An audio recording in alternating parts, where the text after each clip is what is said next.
If you guys, I don't know if you guys notice anything, but you know, this came after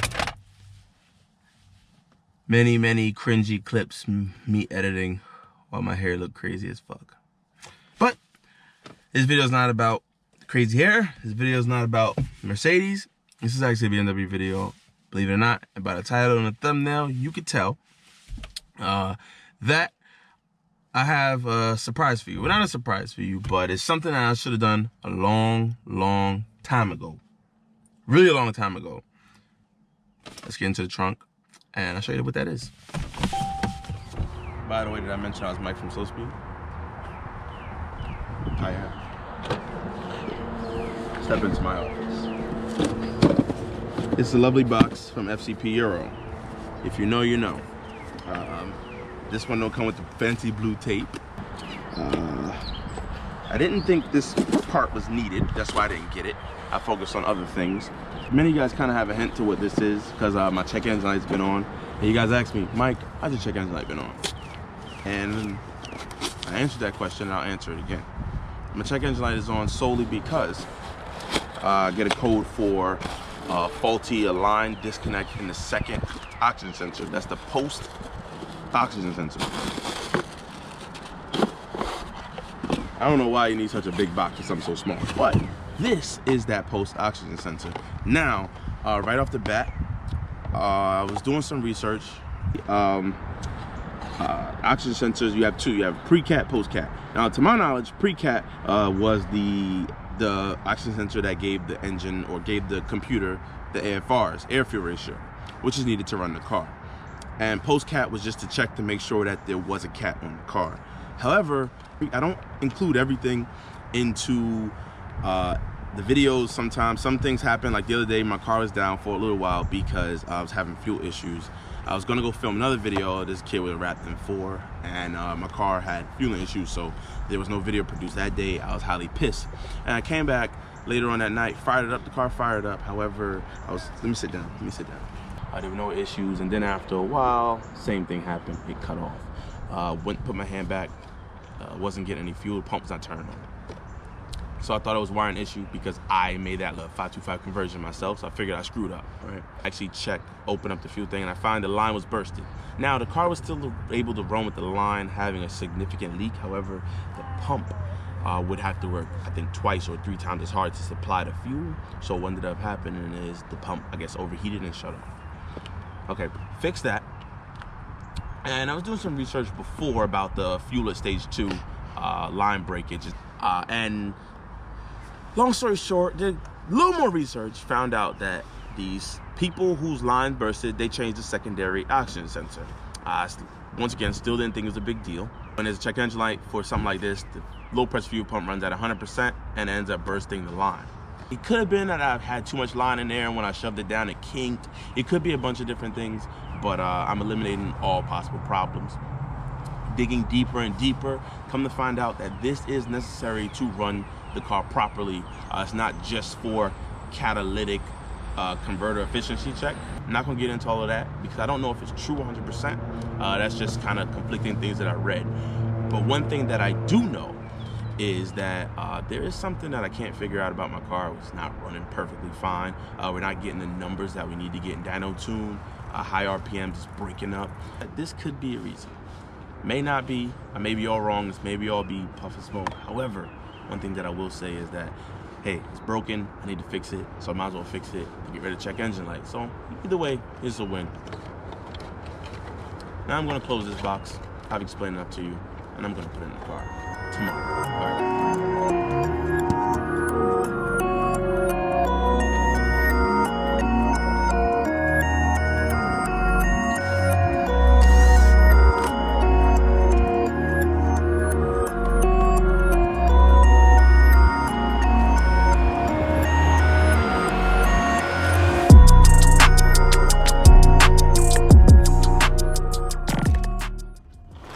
Push that to the back. So you guys can see me, several 8mm screws to go ahead and take that off if you don't know by now. Another thing if you guys can see me, you all know I like to do a quick check on the car up underneath. Make sure everything is tight. Charge pipe, down pipe. For the most part, down pipe is pretty always good. Charge pipe connection can come loose. Different holes, various clips. You know, just quick inspection of underneath the car. See if I have any more damage or anything like that. Some things that I might need to address. You see we have the down pipe right here. So what I'm gonna go ahead and do is get a 22 millimeter, I think it is a 22, and go ahead and try to find my way up in there to loosen it up. If you guys look right down there, you'll see the second O2. So well, that's the first one that you guys see, and the wire to the one goes right kind of behind it and a little bit to the left. If you were to look the opposite way from underneath, you can see right there. Should be decent access because that's a catless downpipe, so it's a lot smaller than the stock downpipe, which will, you know, take up a lot of room. Yeah, so don't know which part was recording or wasn't, but I got it loose already. It wasn't hard. However, I just snuck this right up here, had a little leeway, and kind of twisted it. It should be loose enough now. I've already, yeah, it's loose enough. So I'm gonna go to the top and disconnect the wiring harness. So up here, typical, if you guys seen this right here, you just push this up, push in, and disconnect. This is the right one. Bring this down, and I'll kind of explain to you this in a little while.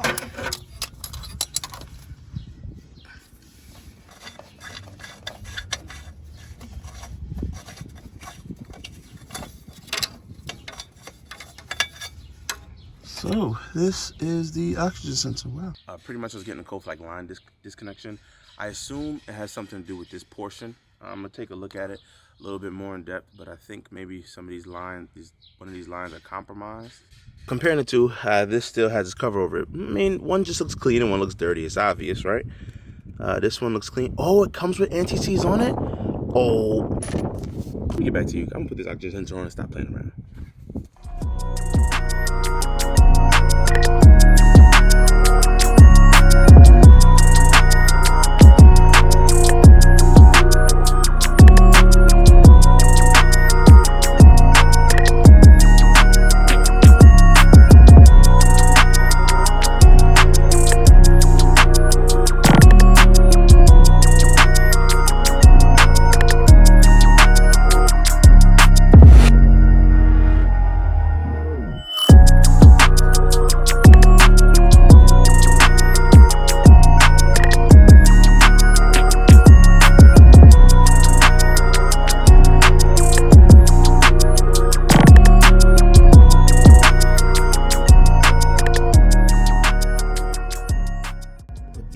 Back on, fire the car up, go for a drive, and hopefully that fuel line does not burst again.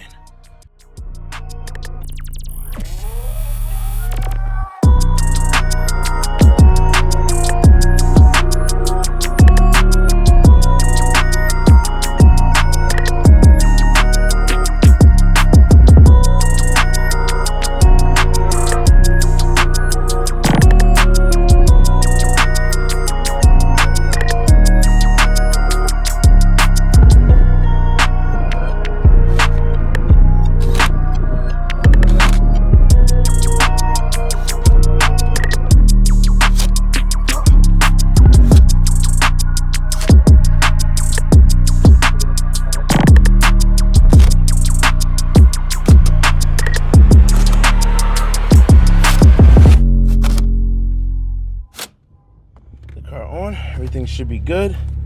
So what I'm going to do is, see right here, oxygen sensor, heating color, line disconnection. I'm going to clear the codes.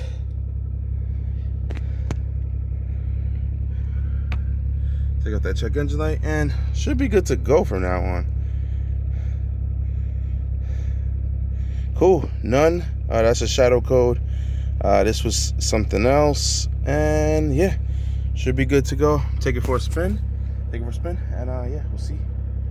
So finally, you guys, a little driving clip. Not gonna get on it.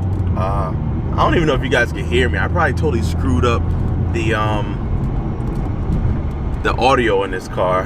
Look in the back. If you take a quick look in the back, you see that I got rid of a few things.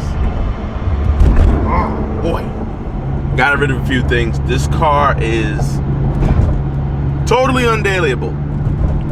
Well, you can daily it, but it's becoming less and less dailyable. There's a reason why I took out the back seats. It's not just 100% weight, but stay tuned for the next couple of videos that's coming up. Oh, police. Oh, I'm not even going that fast. That's crazy. Right? I fixed the O2 sensor. The car's running good. I'm happy. No check engine lights. I never realized how much I like a clean dash. But no tire pressure, no check engine, nothing, not a thing. I'll put the link down below where you can get the O2 sensor, FCP Euro, a lifetime warranty. I might just honestly go ahead and replace the one before it. I should be able to get to it under the hood. So I'll log on FCP Euro, check that out, might pick it up and just go ahead and swap it out so that I know I'm good on both O2 sensor sides. And yeah, other than that, like I said, the car ride's pretty good. Past, like, I guess, week or so, I improved the rear end by adding the solid aluminum bushings. And I'll do a full video on how the car rides and everything like that, but a couple things, is a lot louder. So it feels a lot more planted in the back. It takes bumps like crap, just like the front does now, but it stays solid. When you get on the car, it stays straight. Now, I mean, it just makes the car sound like a race car. I like it. It makes the car feel like a race car. But with that being said, I just got done wrapping up the fuel pump. That's kind of why I'm not getting on the car now. I had to change the line. That Gates hose kept popping. So I ordered the line I ordered in the first place from Quantum High Flow Fuel. I ordered the one that was 9x9 by 160. That was too short. So I ordered the 200 millimeter and I ordered the 260 millimeter. So I can't go wrong now. Wonderful thing about having a donor car or parts car is that I took the fuel unit off of the 428, threw it on here just so I can have a car to drive. And my Wahlberg 525 unit is actually back out of the car and ready to get the proper line put on. Once it gets that line put on, I'll throw it back in here. We got it on E right now. However, I'm not getting in the car. I'm gonna put some E back in it and gonna get boogie. Got another secret surprise for you, not gonna tell you about, but all of that before the 27th. So I'm gonna try to see if we can do everything before the 27th to get it dynoed with the E50 and a little extra juice. So yeah, like I said, taking the car light, I like it, I enjoy it. Car ride's nice. It feels good with no check engine lights, boy. It feels like it's riding smooth now too. Riding smooth. No check engine lights. This is the furthest I've driven the car and for a while with it actually not turning off because of the fuel.